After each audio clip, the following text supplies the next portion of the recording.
মার খেয়েছি আমরা, কারেন্টের শর্ট দিয়া লটকে পিটেছে আমাদেরকে, ঘুমেছিলাম আমরা। আপনাদের সমস্যা কোথায়?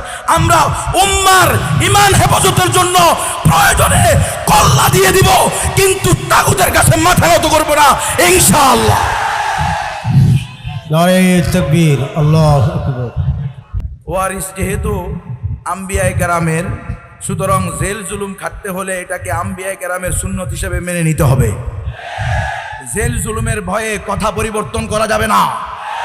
জেল জুলুমের ভয়ে মুসলমানদের ইসলামী সিলেবাসকে নাস্তিক্যবাদের সিলেবাসে পরিণত করা যাবে না। যারা জেল খাটতে তৈরি নাই, যারা ফাঁসিতে ঝুলতে তৈরি নাই, যারা গুম হইতে তৈরি নাই, তারা হেফাজতে ইসলামের নেতৃত্বে থাকবেন না, তারা মুসলমানদের বেফাকের নেতৃত্বে থাকবেন না। যদি থাকতে হয় নিজের জান, নিজের মাল, নিজের সন্তান, নিজের বংশ সব কিছুকে প্রয়োজনে রিস্কে ফেলতে হবে। যতদিন আল্লাহর জমিনে আল্লাহর দ্বীন কায়েম হবে না, আল্লাহর জমিনে আল্লাহর শরিয়া বাস্তবায়ন হবে না, ততদিন আমাদের এই সংগ্রাম চলতে থাকবে, নাস্তিকরা যতই বাধা দিক না কেন। আমাদের ওলামায়ে কেরাম, আমাদের আকাবিরগণ যেই দফাগুলো দিয়ে গিয়েছেন, এই নাস্তিক্যবাদের আস্ফালন যতদিন বন্ধ হবে না, নাস্তিক্যবাদী সিলেবাস যতদিন বন্ধ করা হবে না, ঈমানওয়ালা মুসলমানদের নিকটে তাওহীদের সাথে সমন্বয় করে, ইসলামের সাথে সমন্বয় করে সিলেবাস তৈরি করা না হলে হেফাজতে ইসলাম কখনো ঘরে ফিরবে না ইনশাআল্লাহ।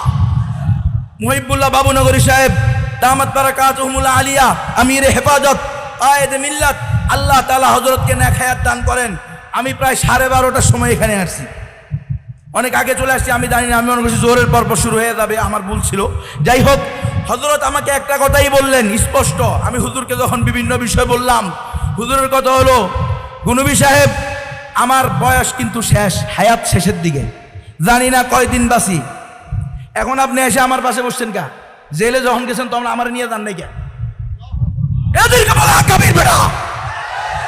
আর যে আকাবিরেরা আকাবির সেজে বসে আর কয় দেখছো নি এত এত হক কথা কইছে, এখন নিজেও ধ্বংস হয়েছে, পরিবারও ধ্বংস হয়েছে। নাউযুবিল্লাহি মিন যালিক। তার মানে নবী রাসূলরা ধ্বংস হয়েছে, সাহাবায়ে কেরামরা ধ্বংস হয়েছে। হক কথা বলতে হবে, হক কথা বলে নিজের জায়গায় থাকাও সুন্নত, হক কথায় বলে পালানোও সুন্নত, হক কথা বলে জেলে যাওয়াও সুন্নত, হক কথা বলে মাইর খাওয়াও সুন্নত, মাইর দেওয়াও সুন্নত। কথা হক হবে। তাগুতের সাথে আবার কিসের ইয়া? তাগুতের সাথে কোনো ধরনের আমাদের মিশামিশি চলবে না। তাগুতের সাথে কথা স্পষ্ট, আমরা এই জমিনে শরিয়া চাই। এই হেফাজতে ইসলাম কিনলে রে, হেফাজতে ইসলাম কিনলে গঠন হয়েছে ইসলামের হেফাজতের জন্য। কিছু আইন বাদ দিয়া আর কিছু নিয়া নাকি না। সুতরাং হেফাজত ইসলামের যত কর্মসূচি আছে, সকল কর্মসূচির প্রধান ঘোষণা হবে, মিছিল হবে, আমরা পূর্ণাঙ্গ জীবন বিধান ইসলামকে চাই।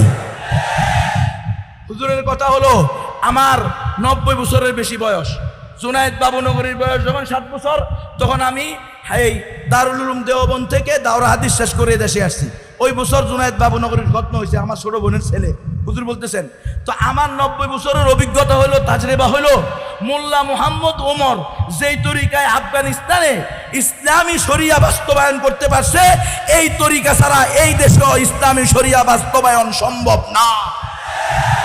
হুজুরের স্পষ্ট কথা গুনবী সাহেব শুনেন, এই গণতন্ত্র দিয়ে, এই সেকুলারিজম দিয়ে, এগুলো দিয়ে, জমহুরিয়ত দিয়ে কোনোদিন ইসলাম প্রতিষ্ঠা সম্ভব না। এগুলো সব ধোঁকাবাজি, এগুলো সব প্রতারণা। আমি বললাম, হুজুর এগুলো যে জিহাদ কয় গণতন্ত্রে, কোন জালেম জিহাদ কয়, তো হুজুর বলছে এগুলো হলো তাহরিফ। কথা বুঝছেন? কথা পরিষ্কার থাকেন ভাই। এখন আর ওই যে নিমু নিমু করার টাইম নাই, মার খেয়েছি আমরা।